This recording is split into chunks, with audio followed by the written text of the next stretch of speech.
You are now tuned in to another episode of Bourbon and Books, the Game Recognized Game podcast with RLJ and Kev. Welcome to Bourbon and Books on another edition of the Game Recognized Game podcast with RLJ and Kev, along with our dear cousin Jeff. Gentlemen, how are you? Yo, I'm 10 toes down instead of 10 toes up. So I mean, you know, I'ma just say I've seen better days, but we here. Yeah. Feel like it's been a while since we've convened. Yes. And why he had to start off so deep?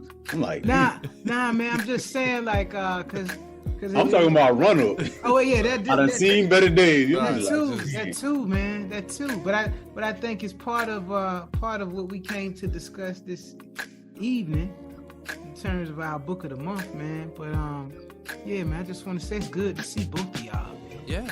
Damn. It's been a minute, but we back. We back again. Full throttle. We back again, trying to get educated on things that are somewhat slightly beyond our understanding. So you pick up a book to get understanding. Yeah. Hello? Yeah. That's it. What an offering plate. Hey, man, we ain't gonna pass it just yet, man. But I will say we're gonna drop some gems in our perspective on life visioning, a transformative process for activating your unique gifts and highest potential by Dr. Michael Bernard Beckwith. Life visioning, a transformative process for activating your unique gifts and highest potential.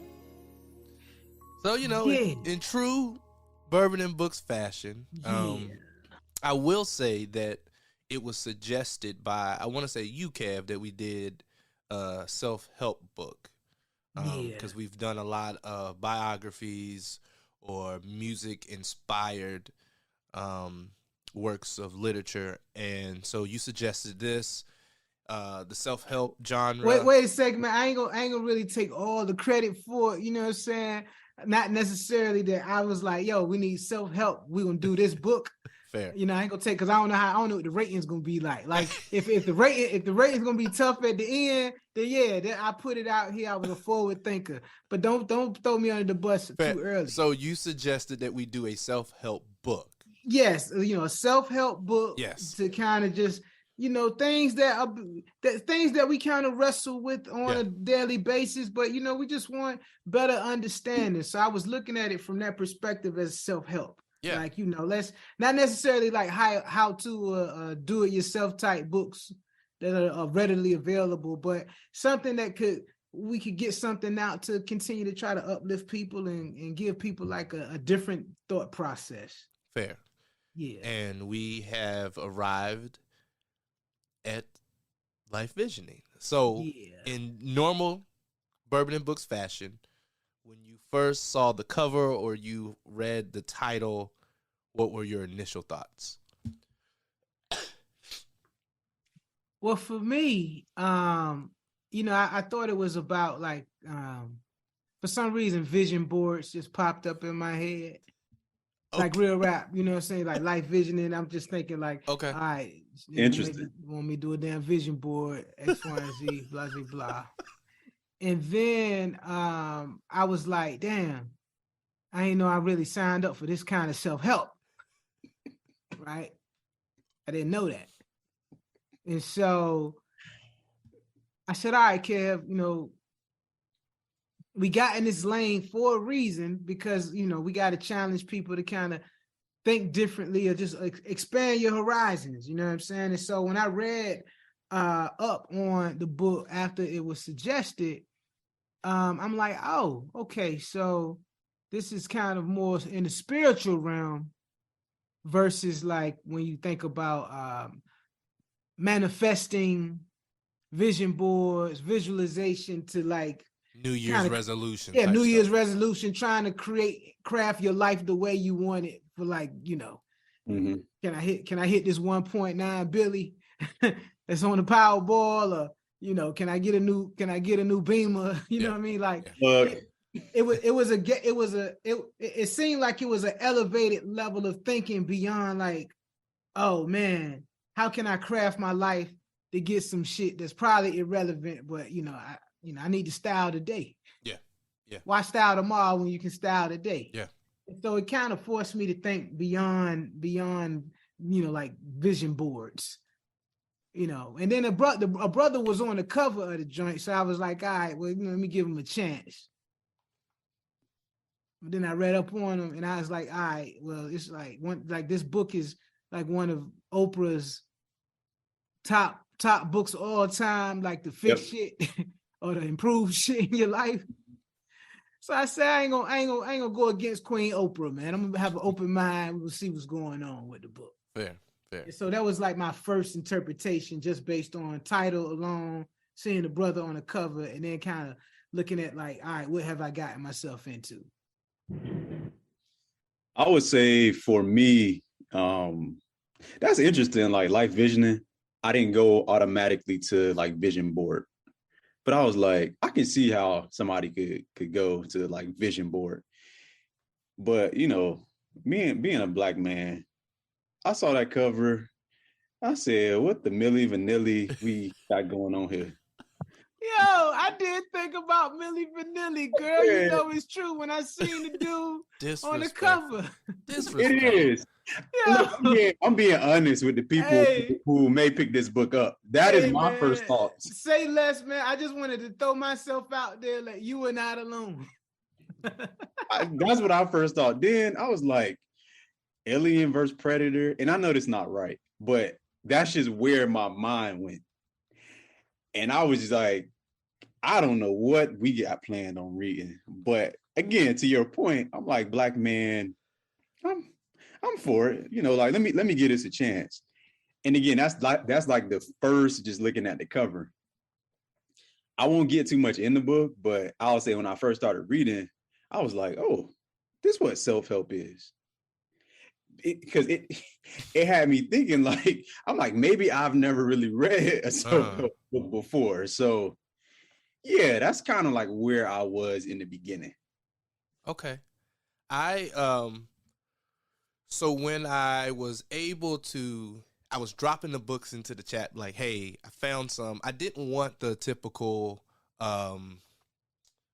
like, there was, I think Antoine Fisher wrote a book, like 21 Things That Every Young Man Should Do. Like, I didn't want to find like a self-help book like that. I wanted, like, let me see what we can go beneath the surface on, right? Because typically you'll see, and this is no shade, right? It's typically you just see a lot of self-help books that we typically will read doesn't really go beyond the shit that we already know. How to get money, how to increase your wealth. That's like that Rick Ross book we read. Because I guess that was self-help. And it was stuff we knew. Yeah. Right. It was done in a refreshing way, an entertaining way, but it's like I didn't really close his book and say, all right, let's get to work. Yeah.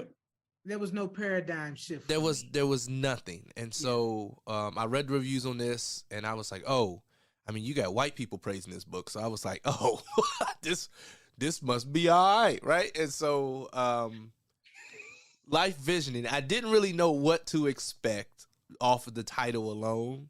And I'm just like, all right, cool, let's get it. Let's have the vision for your life.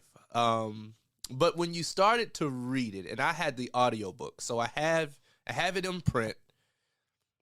And I remember I started reading it a very long time ago. I didn't get past chapter 1. I don't know what the reason was. Evidently, it wasn't meant for me to read at that point in my life, as I'm applying everything in which the book contained. But the audiobook, I think... Just say it. The audiobook, outside of the music, I was all right. It was the music threw me because I'm just like. Why did I feel like he was trying to sell us like his gospel mixtape? Because he's playing tracks between the chapters, bro. And I was like, I've never heard this before in my life. I get what he was doing, but why did he drop it here? Like, and what is this? Yo, I was expecting like an email. Yo, you purchased this Audible book. Yo, here's a corresponding mixed gospel spiritual music. It was tape. So I definitely kept hitting the 30-second fast forward button. I was like, okay, we got it. But as I began to listen, I will be completely honest with you. It took me a very long time to get through it because I had to keep going back. Yes. Because as I was driving, I was hearing something and I was like, good, Audible, you can click on the add the bookmark, but I couldn't really type what I really wanted to say. So I just said one word to save it. And then I would hear it and I was like, go back and really listen to what they said. Right. And so it took me a very long time to get through it. And I went back and listened 2 additional times. While I wasn't driving, and then the other one was while I was like doing my meditation or the yoga, so I could literally still everything that was around me and listen to what was being said, right? Activating a lot of the stuff that was within the book. And so I will say that this book, it caused me to do a lot of reflecting.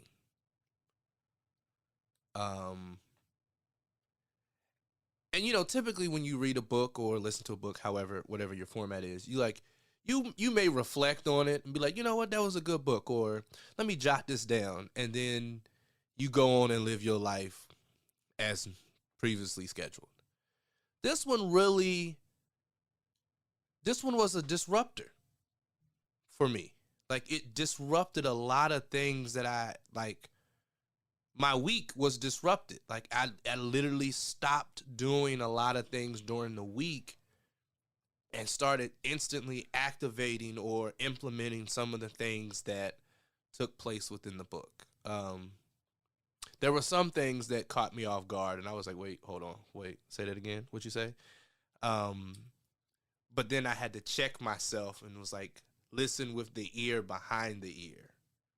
And I thought that would, like, every time he kept saying, listen with your ear behind the ear, I was like, you finna make me work. Like, I was like, this brother's finna make me think and work. And I was very appreciative of it.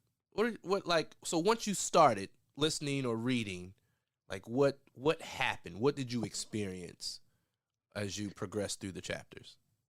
Something quick I just wanted to say. I'm happy that it appears that we're on the same page in terms of he uses uncommon words and it forces you to have to reread for clarity.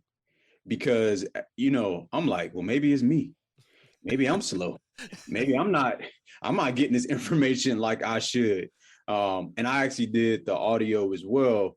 What was funny or not so funny, I was trying to get the physical book. So I said, hey, let me go to the library. I'm paying my taxes. I might as well go get this free book. Fair. It just wasn't there. So after a while, I was like, all right, I just got to buy the audio and move on. But yeah, this book really forces you to stop and pay attention. For me, I went through it once, and to be honest, it's like I heard a lot of stuff, but it's like, what does this mean? What is he trying to say? Yeah. And I actually had to do supplemental to this book. Whereas it wasn't necessarily stop and go. I just listened to other things where he kind of talked more about different concepts that he talks about in the book. So to your point, this book forced you to do a lot of work, and I'll leave it at that in terms of, just my original thoughts. And as I was going through some of the concepts.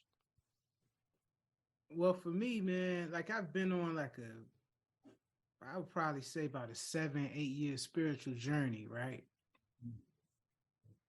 And one of the deep questions that I've always asked was,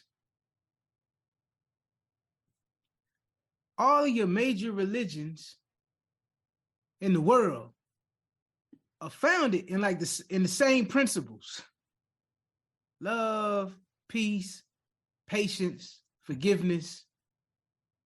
You know what I mean? Like in terms of like our ability to understand one another as human beings. It has to be patience because we're complex individuals. You have to be kind because, you know, there are things going on in the world that are bigger than us. And I always wondered, like, yo, why is it always beef? It's beef like all the time.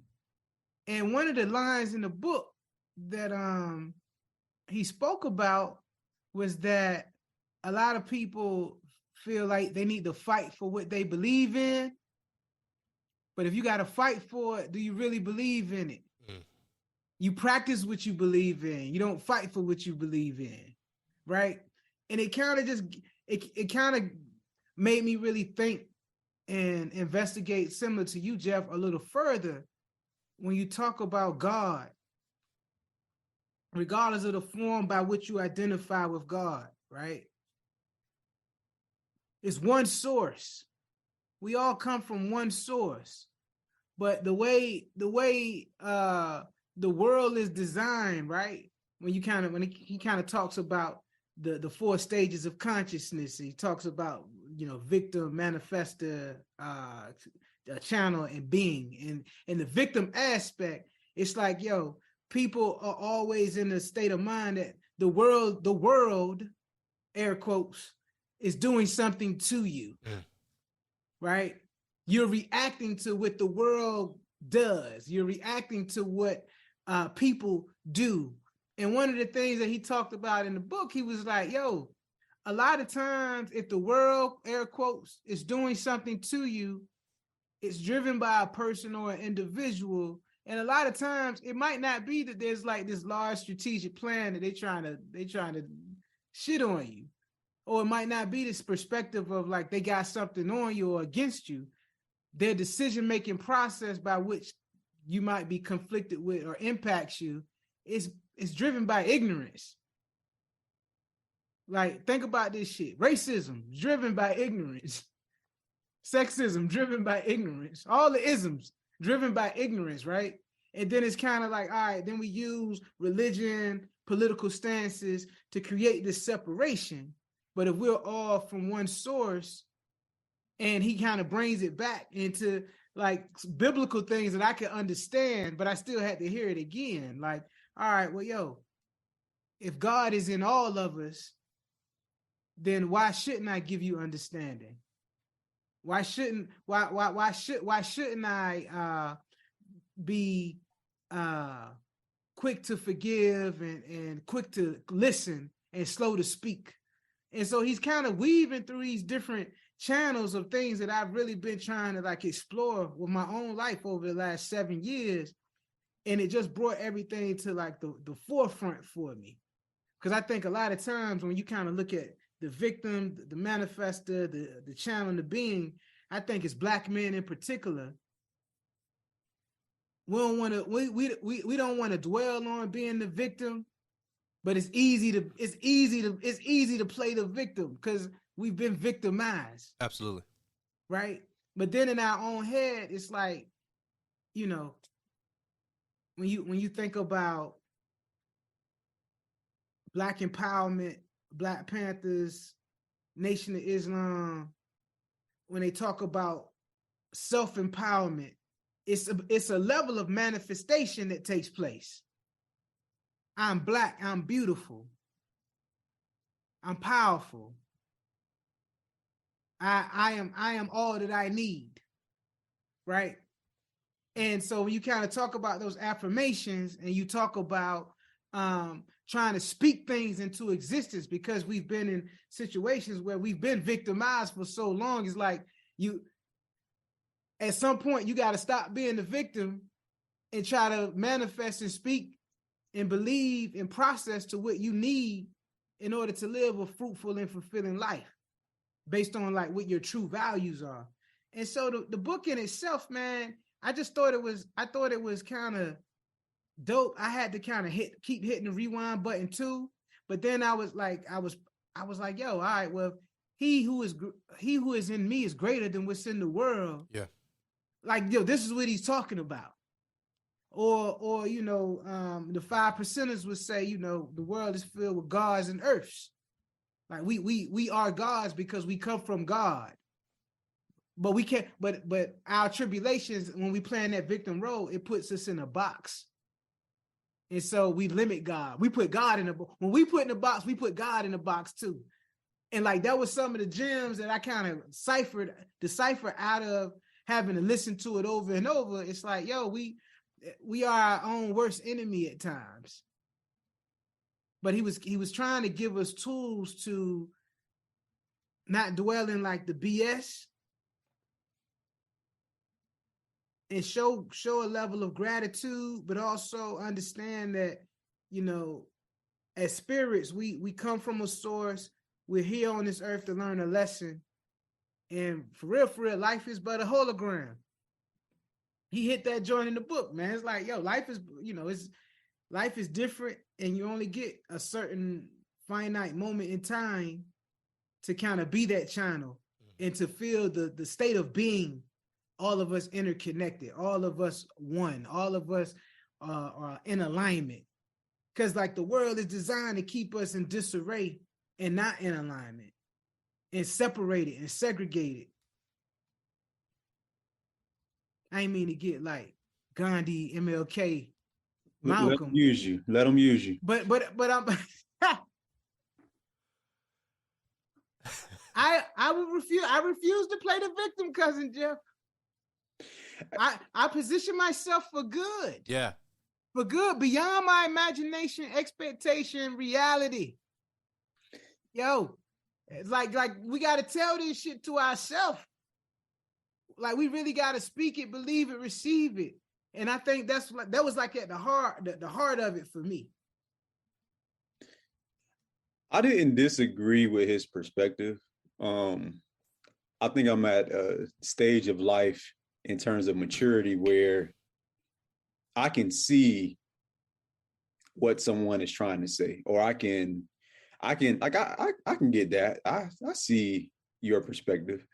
And it's not that I don't disagree, because I see it. It's not that I don't disagree with it. I feel like the type of religion that he speaks about is from a place of privilege. And the reason why I say it, and again, I can easily be guilty of that.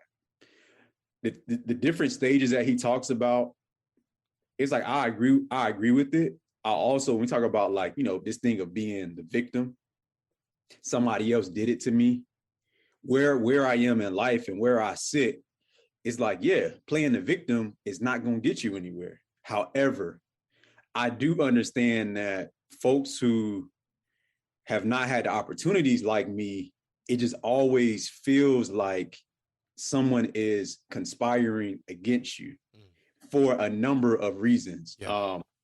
I feel like being Black sometimes,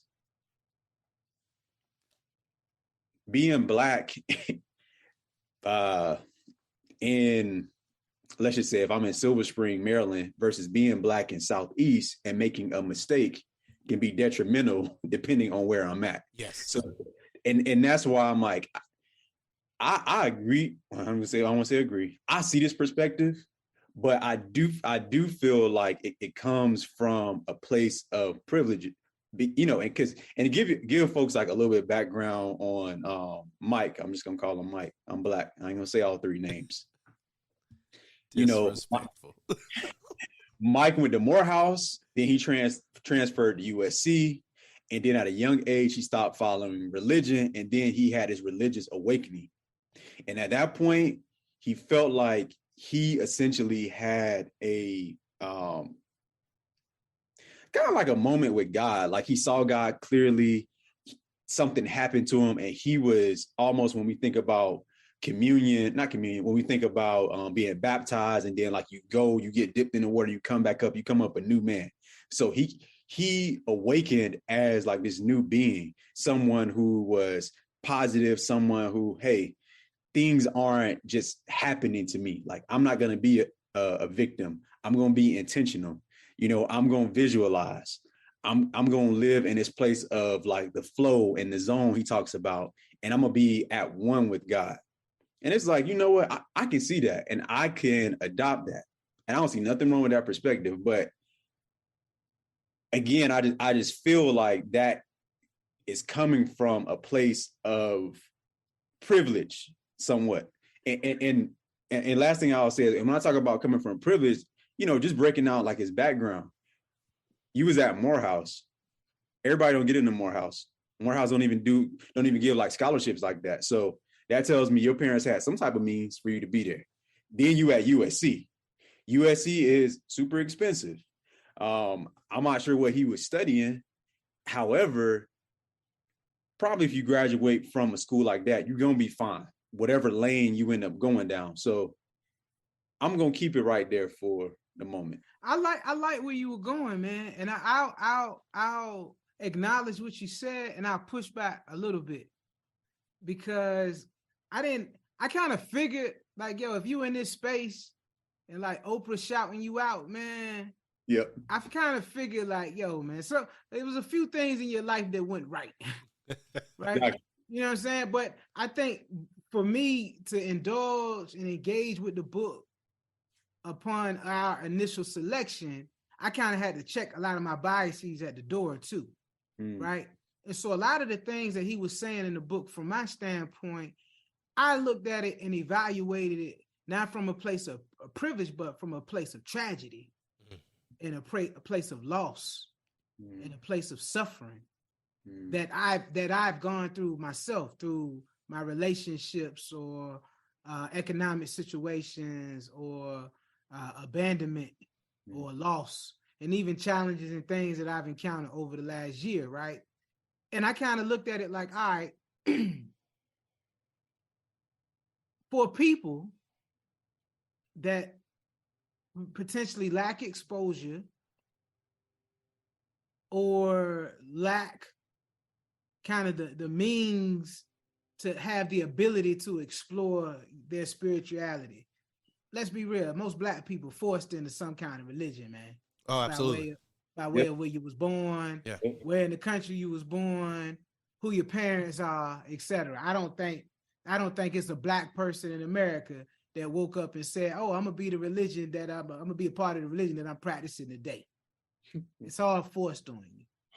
And so for me, I kind of looked at it like, all right, if I've had a series of challenges and tragedies in my life, how do you heal from it? Part of how you heal from it is acknowledging the things and feeling the feelings that, you know, he described in the book, accepting those feelings, and then also making a consistent and conscious effort to try to move beyond those feelings and heal from those feelings in a productive way. Whereas you can't move forward in your life if you constantly blaming, you know, yo, man, she broke up with me in like 98, man. It was a terrible thing. So now, like, next 20 years, all my relationships is jacked because I ain't healed from what happened in 98. And so I took what he was saying more so as like, there's gonna come a time in your life, regardless of your background, regardless of your circumstances, that you're going to have to create a mechanism for yourself if you want to live up to your full potential. And a lot of that requires you to forgive and move past, like, past traumas, past hurts, past experiences that we could say, well, yo, shit, MJ got cut, you know, lack of a better analogy, MJ got cut from the basketball team in high school. If he gave up right there, will we have an MJ? Like, at some point, you got to be moved beyond playing with, damn, they cut me because I wasn't good enough, or they didn't like me, or whatever. And it's like, all right, well, one of the final chapters in the book, he kind of goes through the process of envisioning your greatness, and then what's the commitment that you're going to make to yourself to achieve the vision that you saw? And is the commitment worth it? And so it's like a lot of these questions, I think was more so he was trying to get us to ask certain questions, test our belief and values beyond our current circumstances. So, like, regardless of where you're from, and regardless the level of victimization that you've experienced and whatever that is, at some point, your background, my background, Ronald's background, we got to figure out how to move beyond it to be our best self. You know, that whole concept of making yourself available for good that's beyond, you know, your expectations, manifestations, imagination, and I forget the other one that he was talking about. But it's like we gotta kind of reprogram our mind and say, you know what? Even beyond the bullshit, I won't play a victim because I'm warranted, I'm worthy of something that's greater than my own imagination could process. So I get what you were saying, but I kind of see what you were saying, but I just interpret it a different way. I saw this as I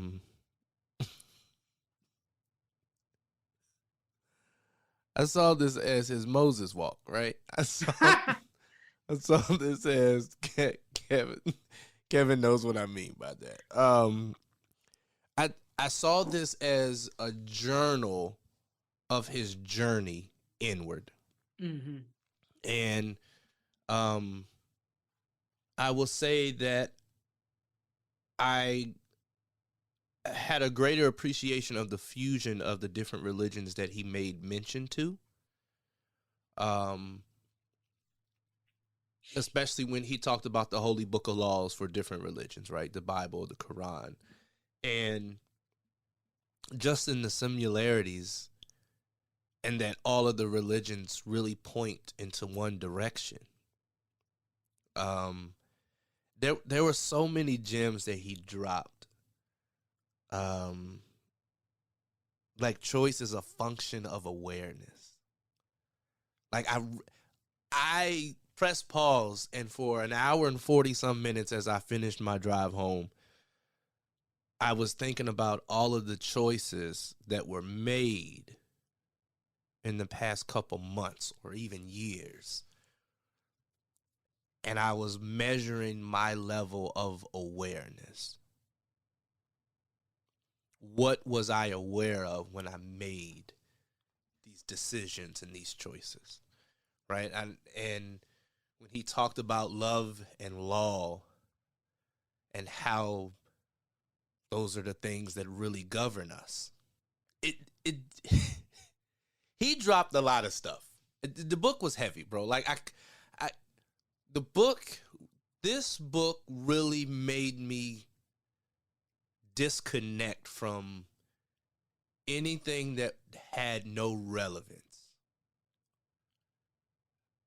Like after I went through a chapter, I wasn't on social media. I wasn't watching TV. Like I literally was sitting in a room silent.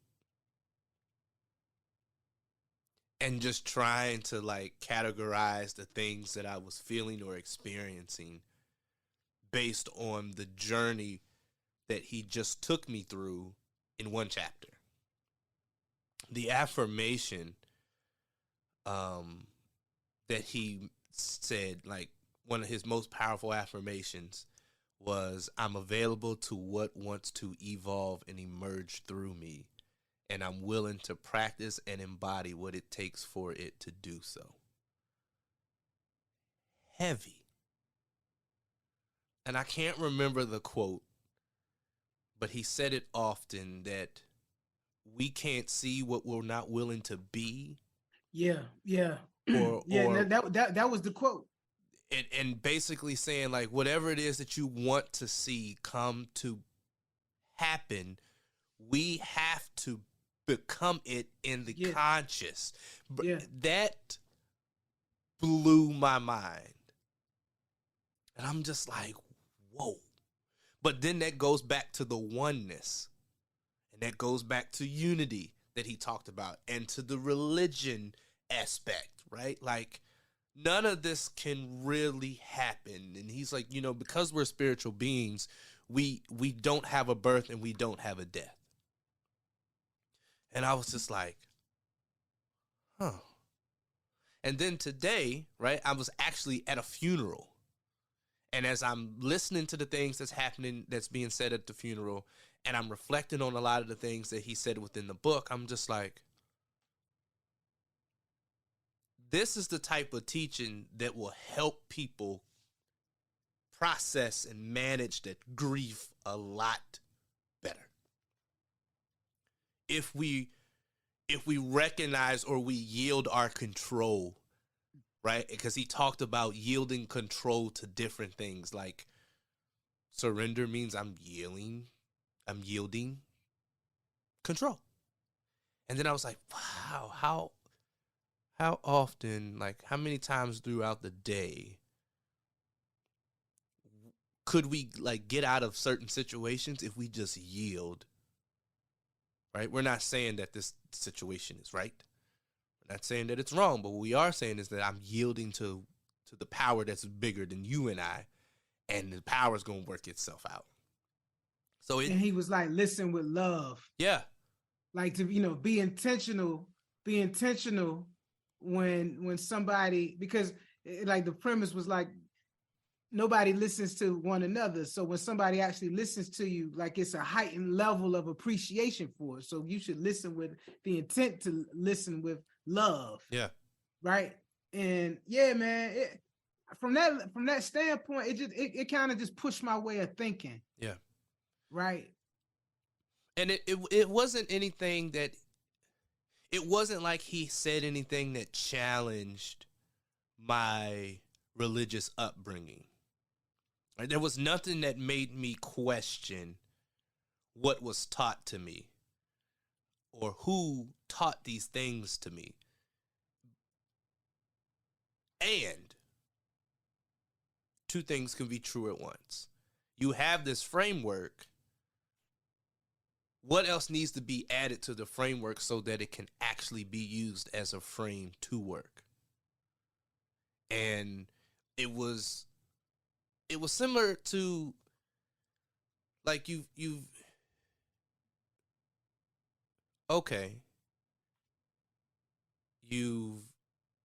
passed the first stage. You've got this information and passed the first stage. Use it to go to the second stage. But I think a lot of us have, especially black men, I think a lot of us have stayed on the surface for a lot of the things that we're dealing with. And it's not until much later, right? Thinking about like, if you were given this book when you were 18 and you were given the space and grace to process all this, I wouldn't have known what to do with it. Right? I wouldn't have had context. Missing context, right? So yeah.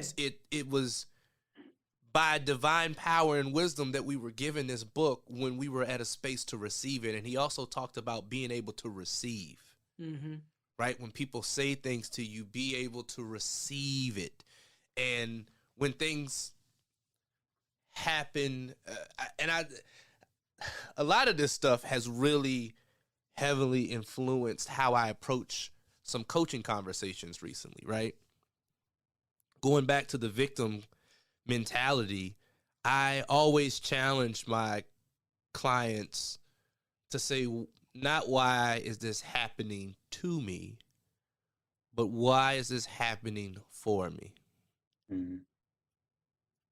Like, this didn't happen to me. This is happening for me. What am I supposed to get out of this? And I mean, we've heard it, you shift your perspective, you change what you look at, and then you eventually change what you see. And if we are always looking at why me, we'll never be powerful enough to stand up and say, why not me? And it's all in the perspective. And I think it's easier for the mind to reside in the negative. Figuratively and literally, it's easier because it requires much more effort on our end to shift from negative to positive. One of my favorite books is called 3 Seconds, and that's literally how long it takes for your brain to go from negative to positive. And so I'm thinking about when we typically have a conversation with people, oh, yo, how was the event? I mean, it was good, but, and you're telling me everything that went wrong with the event, everything that was wrong with, well, what did you like? And I always laugh when my clients give me the negative first. I'm just like, okay, did you like anything about the event? And then they tell me, I was like, well, why didn't you just tell me what you liked? And I think we as humans, we are paying rent in that negative space. And we've been classically conditioned to stay in that space. And I think that has caused us to miss out on so many opportunities, spaces and places, right? And graces, because our negativity shows up before we even show up. And this makes me think about a recent conversation that I had with a friend. And to that point of, I feel like in our mind, you know, it's easier for us to just live in that negative space, because if something isn't perfect, then we automatically think like it wasn't like good enough. And what I mean by that, you know, you go to an event and it was some good stuff, but it was some stuff that didn't go so well. But because that event wasn't perfect, I'm just going to gravitate to like, these are things that went wrong. You date somebody, you know, they wasn't a perfect person. It didn't work out. You're not going to say, look, it didn't work out, but I had X time. Normally people going, it didn't work out because of all these things.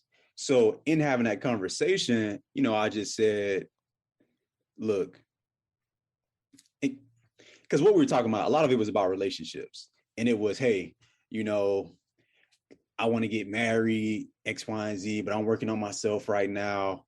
And I said, look, you don't have to wait until you're perfect in order to like talk to somebody or find someone.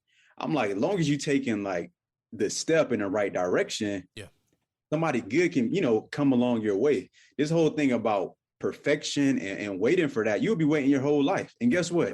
Nobody's perfect. So I think a lot of times it's easy for our mind to just jump to, oh, this went wrong, that went wrong, because if it ain't 100% right or 100% correct, I feel like we automatically think like something wrong with it. Yeah. And to that point, I had a conversation with someone the other day, and I was really quiet. And they was like, oh man, what's wrong? And I said, does something have to be wrong for me to just be in a space to where I'm existing and I'm quiet? Does something have to be wrong? And they looked at me for a couple seconds and they was like, I hope I didn't offend you. I was like, no offense taken. I'm just inquiring why you automatically assume that something was wrong. Why is it our human nature to jump straight to the negative instead of saying, hey, is everything okay? And I don't think we are aware that that's how we show up, right? Because awareness, what he talked about, I don't think we are aware of our framework. I don't think we are aware of the filters that we are looking and listening through.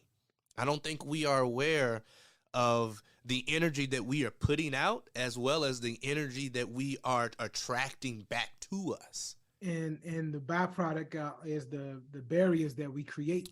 Absolutely. Yeah. Absolutely. And it goes back to that awareness, right? And Jeff, that's a very good example. I hear individuals all the time.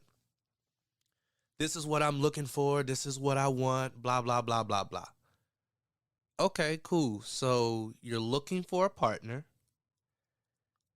And all of the places that you've previously gone, you haven't found one. And they was like, yeah. So why you keep looking in the same places? And you haven't healed from that place either. Yeah. You keep going back to the well of hurt and trauma. Yeah, you keep going back to, you don't want to, Choice. Right. Like, yeah. I was talking to a friend a couple days ago. Yeah, man, blah, blah, blah. I don't want no man that's always in the club and blah, blah, blah. So why are you going to the club to meet a man? Like, help me understand. Just going back to, are you aware? Right? And I typically ask this question. I'm getting better because typically I would just be like, this is what you're doing. But I'm just like, let me ask the question because he made a good point. Sometimes we aren't aware of our energy or how we're showing up. Are you aware that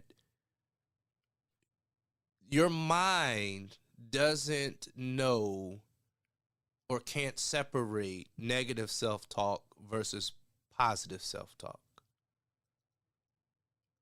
Your mind doesn't know when you're joking. Right? And so if you're joking with yourself, you're like, man, that was a dumb move. You're such an idiot. Your mind doesn't really know you're joking. And so because you're putting this thing out there, it's going to come right back to you. So like if you're getting dressed a certain way to go out to a certain place to attract a certain thing, you can't get mad when you get that which you were seeking. And it requires that level of awareness, being in tune, going back to the oneness. You gotta be ready to become that which you're looking for. And we could go on and for hours and hours, and I'm just gonna say closing thoughts, and then we'll go into the Black Power Fist rating because I felt this going for like 2 more episodes. I caught myself. Closing thoughts. I'll sum it up real quickly.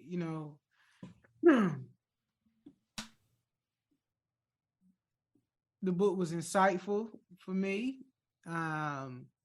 Gave me additional things to think about in my own awakening process. In my own exploration of how to best leverage and maximize my spirit in this physical world, man, and how to do it from a place of love and clear vision and understanding, and not put my expectations of God or supreme being, or better yet, expectations of myself in a box. And so I think, the book in itself was inspiring from that regard. And it came from a sincere place from the author's account. I kind of did some digging in terms of his background, et cetera. And it's like, in this world, we got light workers, man, and everybody working their light in their own way. So, it's like, all right, you got to be a little more open to a different point of view or a different outlook. And I think this book gave me that.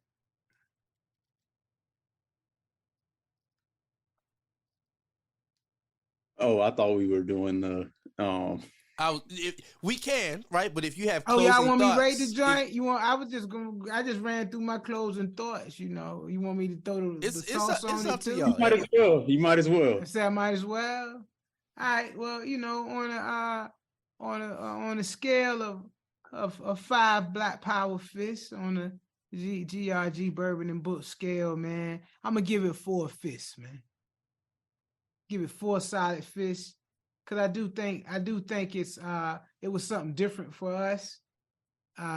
He did drop some knowledge in the book, gave me a different level of understanding, perspective, some things that I think I can use. And, I'll probably go back and listen to the later chapters again to really take full advantage of a lot of the exercises that he laid out in the book.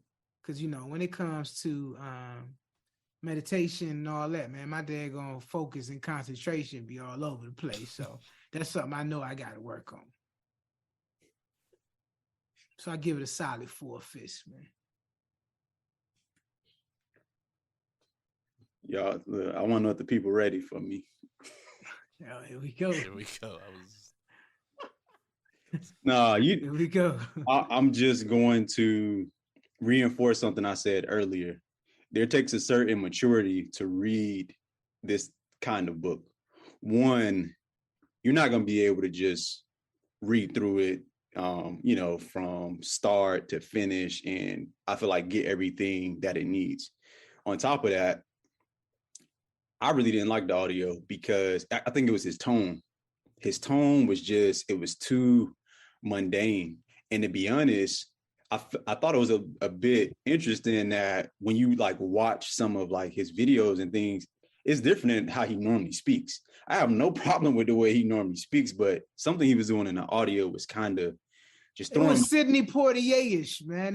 He put like extra dramatization on certain things, man. I was just like, yo, I see he dropped a mixtape on us in that joint, and I felt like he was auditioning for some shit.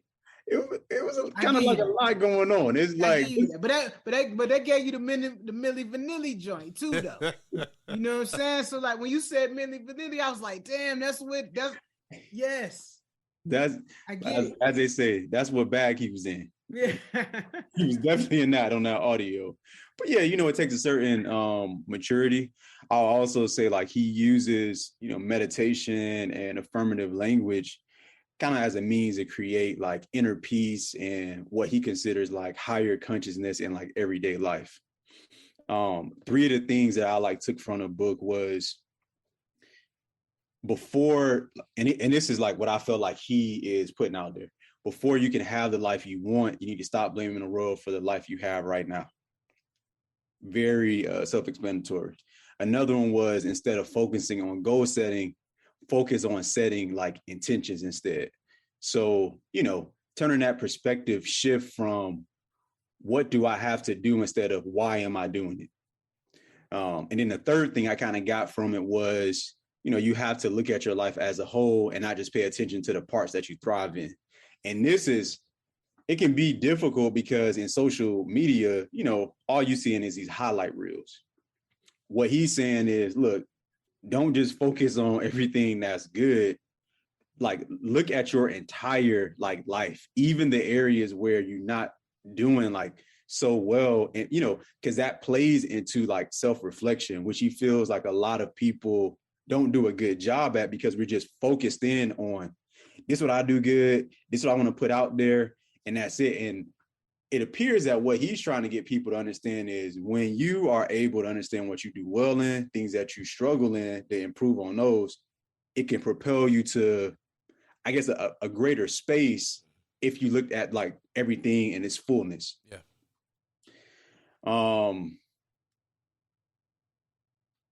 And I'll say one of the last things I felt like he was communicating is that, we're not in this world to get anything. Our purpose is to activate from the sacred, as he called, yes, from within. Are you willing to do what's necessary to embody our truest vision for our life? I feel like this book made a lot of like good points. For me, I don't think I would reread this book. However, I know he has like a paid subscription in terms of like going through his course. I don't know if I would do like the paid version and I'm cheap. Definitely on YouTube, Mr. Beckwith. Yeah. Dr. Beckwith. But I would look into that more because I feel like he just spends more time talking about like these concepts. And Toronto's point is just like having that time to kind of like go through and reflect. I didn't necessarily spend a lot of time like putting like me in it, because I feel like I was just trying to understand, like, well, what exactly are you saying? What are you trying to communicate to me? And I've went past that step. So with all that, I'm going, I'm not gonna lie. At first, I was in between like a 3.5 to a 4, but I'm gonna give it 4 fists because I think it's good stuff that could be like taken away from this book. However, I feel like just reading it, there's a level of like difficulty that's there. And maybe if it was easier, you know, that for me, that would allow me to give it like a higher rating, but I'm gonna go with 4. Okay.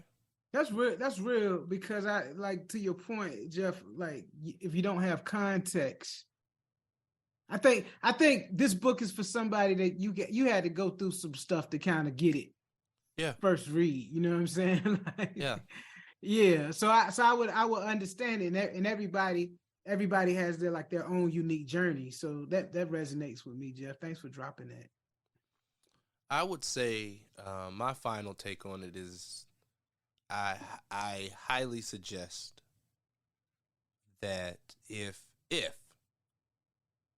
and when you are ready to go deeper within yourself, to really tap into who you are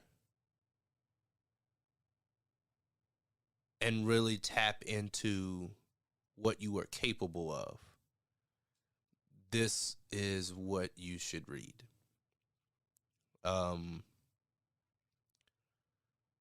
It's not a book for entertainment.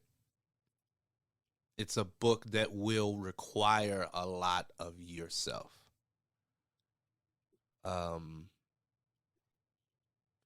So don't read it if you don't have a lot to offer, right? Don't read it if you're not willing to do the work. This book, it's a primer, and the greater work of art or literary work of art is yet to be written, because that is where you come in as the reader, right? When you start to map out your intentions and your affirmations, that's where the literary work of art takes place.